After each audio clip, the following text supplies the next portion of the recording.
Hello, everyone, and welcome to Mountain Lake Journal. I'm Tom Helling. New York State Attorney General Letitia James came to Plattsburgh this past week to host a roundtable on the impact drug addiction and poverty are having on the North Country.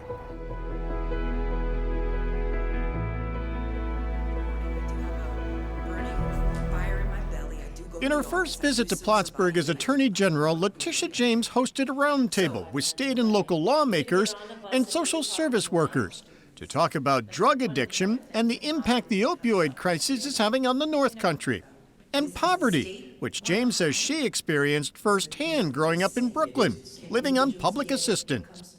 In the North Country, many families don't qualify for or even want public assistance. They are employed and earning good wages, but still, many are having a hard time paying their monthly bills and making ends meet.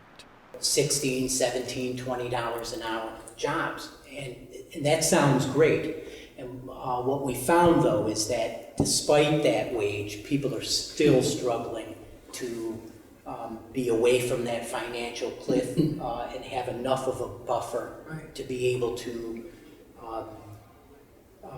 meet their family's needs. Even small raises can sometimes make life more difficult if, as a result, workers are no longer eligible for benefits, like heating assistance. We have employees that have actually come to us and said, "Can you take back the raise that you gave me because it doesn't offset the cost for oil for the winter, so I can't heat my house." So it's like the safety net is great for the really poor and the people that are on the street, but it isn't for that class of people that are trying to get their life back together.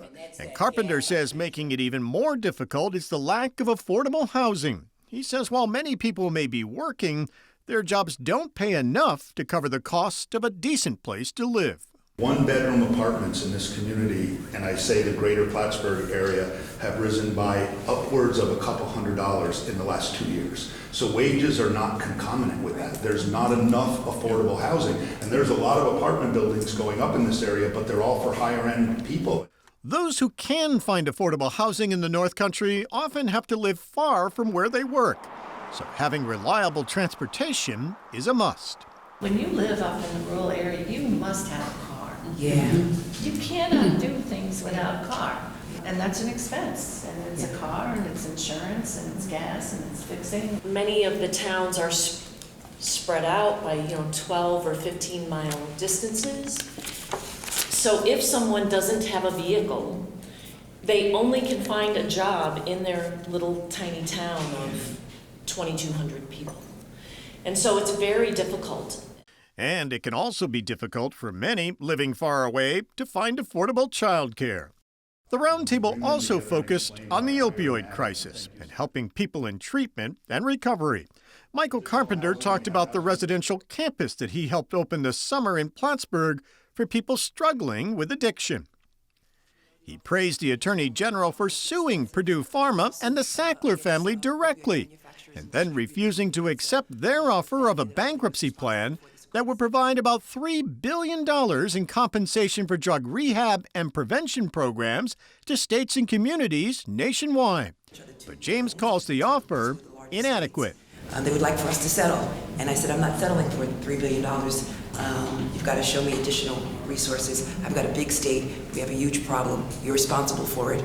And so you've got to put up the money. I just hope that we can come to some sort of resolution in the coming months.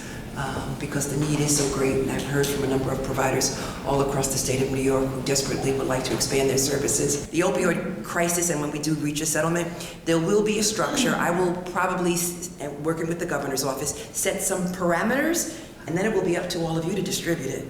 I'm not going to be involved in that. It'll be, and again, what I'm hearing over and over across the state is, prevention, beds, schools, detox, etc.